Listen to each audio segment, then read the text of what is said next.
standing ovation for our president. Please all rise once again and let's welcome on stage our president and CEO, Sir Louie Bantigi.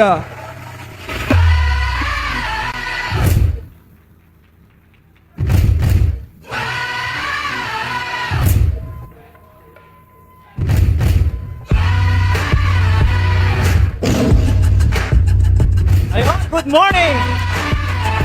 Ay, isa pa, wala tayong kabuhay-buhay ha. Good morning! Ayan, so, pwede nito tayo po. Ayan, grabe.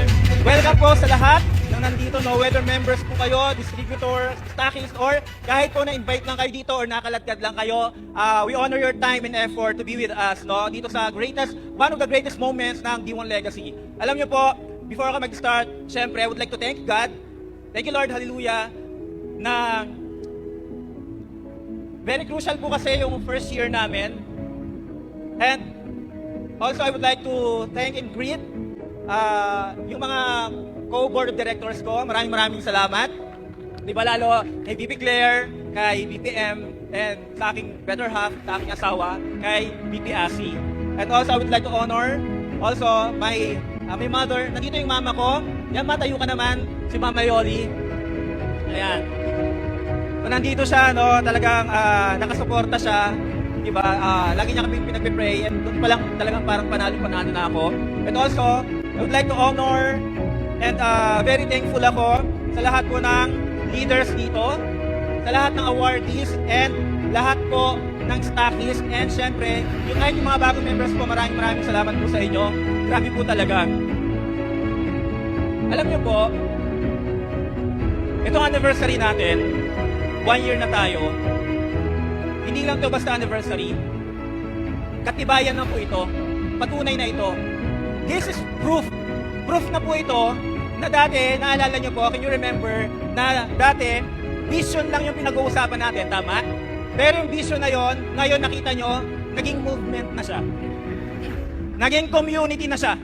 Nagiging vehicle na siya, naging platform na siya para baguhin po yung maraming buhay. Naalala ko po dati, no, yung mga leaders po na yan, kahit wala pang resulta, wala pang pinangahawakan, ang meron lang po sila, paniniwala. Meron lang silang belief. Pero ngayon nakikita po natin na yung ordinaryong mga tao na to, nakita nyo po, unti-unti nagbabago yung buhay. Yung mga naisama nyo dati, na parang gusto lang bumili ng kape ng mga produkto natin, nakikita nyo po, nagugustuhan na rin nila na i-share yung produkto, na i-share yung negosyo. Napaka-thankful ko po dahil yung kumpanya natin, ginamit po ito ng Panginoon, hindi lamang po para sa kabuhayan kundi para sa kalusugan, at higit sa lahat, yung pinaka-inaasam-asam po ng lahat, yung legacy. Kami po ng asawa ko, when we started D1 Legacy, actually, hindi na namin pinag-uusapan, we're not after the money. We're not after dun sa success pa. Bakit? Galing na po kami doon. This time, ang usapan ng mga BODs, we are after purpose. Purpose na po kami. We are after significance. Okay? Kaya kami po, tama yung sinabi ni VP Claire kanina, hindi sasagi sa isip namin na iwanan, isara ang D1 Legacy. Bakit po? Hindi po kami pera-pera. Tama ba? Marami pong kumpanya, been there, done that. Marami na ako nasalihan dati na they are just typical business owners na gusto lang talaga nilang pumaldo. Pero wala silang kaplano-plano sa mga leaders na kagaya nyo. Sa amin po, iba po ang usapin namin. Hindi kami nag-uusap ng about sa pera, magkano kikitain, tama? Ang lagi namin pinag-uusapan, ano yung next na maiaambag natin sa leader para mag-level up sila? Ano yung para sa kanila? Ano muna yung para sa inyo, bago yung para sa amin? Naniniwala kasi kami na kapag naayos namin yung buhay nyo, hindi lang yung buhay namin maayos, maraming daang libong mga pamilya ang pwede namin matulungan at ma-level up yung pamumuhay nila. Itong mga awardee, kanina, sila April, yung top 10 natin, nakikita nyo umiiyak. Biruin nyo, top 1, top 10, nagiging emotional. Alam nyo kung bakit? Itong mga tao na to, alam nila na para mapunta sa stage, kailangan po talagang iyakan. Kailangan po talagang paghirapan. Kailangan ibibigay mo yung todo mo. Hindi ka basta-basta dapat tinatablaan ng rejection. At hindi ka basta-basta pumapayag na madistract ka ng tao para maabot mo yung pangarap mo. Ang tunay na payaman, focus. Hindi po yan basta nagpapadistract. Bakit? The moment na madistract ka, kawawa yung pamilya mo. Kawawa yung pangarap mo. Kawawa yung mga taong dinala mo dito, ginulo mo yung buhay, tapos iiwanan mo lang. wala sa prinsipyo namin yan. Kaya, eto mga awardee, tandaan nyo ha, hindi kayo inawardan dahil lang sa tsamba. Hindi kayo inawardan dahil maswerte kayo. Alam nyo kung bakit kayo nakatayo sa stage kanina? Dahil meron kayong disiplina. Dahil meron kayong consistency. Dahil meron kayong commitment. Meron kayong pagmamahal sa mga tao nyo. May passion kayo at higit sa lahat, alam na alam ko na meron kayong Diyos sa puso nyo. Totoo, yung palagi kong binabagsak sa training. Masarap magnegosyo, tama? Lalo pag kumikita. Pero alam niyo po ba, isa sa mga prinsipyo ko na patuloy kong tinuturo kahit nung una hanggang ngayon, maaari tayong magnegosyo ng may konsensya. Maaari tayong magnegosyo ng walang tinatapakang tao.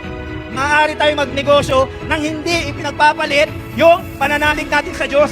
Naniniwala po ako na kapag ang negosyo nakasentro ang Panginoon, wala po tayong talo. Bawat galaw mo at bawat tao pinapadala sa iyo ni Lord, naniniwala po ako. Yan yung exact na mga tao na pinag-pray mo. Yung mga naiinip, hindi pa ako na-awardan, hindi pa ako nakaakyat. Tandaan nyo, pwedeng nasa chapter 1 pa lang kayo. Yung mga na-awardan, nasa chapter 10 ng buhay nila sa D1 Legacy. Pero magkaganon man, naniniwala po ako na kapag patuloy po tayong nananalangin, yung pinagdarasal yung tao na matutulungan nyo at makakatulong din sa inyo, eksakto po, hindi magkakamali ang Panginoon, ibibigay, darating sa iyo sa tamang panahon. At alam ko po, lahat po tayo magle-level up yung buhay, lahat po tayo yayaman. Ang tanong ko nga lang, anong mangyayari or present ka ba? Nandito ka pa ba the moment na yung pagyaman na parang nangyari po sa buhay namin ng pamilya ko na dati kaming squatter? Tama? Dati kaming dukha, literal. At alam niya na, yung ma'am ko can attest to that, no? Na dati po kaming hikaws din. Pero alam nyo, never ever kaming tumigil na magdasal. Kaya yung iba po dito na may pangarap, alam nyo, ano po, kung gumapang tayo ng 1 year, 2 years, 3 years, parang ako dati, sabi ko kahit gumapang ako up to 10 years, basta maayos ko yung buhay ng pamilya ko, okay lang. Dito sa D1, kahit gumapang po kayo, mahirapan kayo, mapagod kayo, ma-injure kayo, ma-reject kayo ng paulit-ulit, kahit 1, 2, 3, up to 5 years, pero after nun, kumikita kayo ng 6 to 7 digits monthly, ito lang sasabihin ko sa inyo, worth it po yan. Paano ko nasabi? Galing po ako dyan. At marami po dito sa mga pillars, alam nila, tama, nakita nyo yung story, yung journey ko. Hindi po kayo nagkamali ng kumpanyang sinalihan. Ito po yung kumpanyang pangmatagalan. Hindi man ito ingrande agad. Hindi man ito bongga agad. Pero magkakaalaman po yan sa dulo. Hindi po matatapos ang kumpanya na to sa hype. Mas malakas po tayo kaysa sa hype. Ano po? Meron po tayong tinatawag na conviction. Meron tayong tinatawag na character. Meron tayong tinatawag na attitude. Yun po yung daladala natin araw-araw. Kaya sa mga nandito po, tandaan nyo, yung first year anniversary, yun pa lang po, number 1, yung unang step. Tama? Yung first year anniversary, parang nagpalaki pa lang. Pero alam nyo ba, yung second anniversary, it will be legendary. It will be legendary.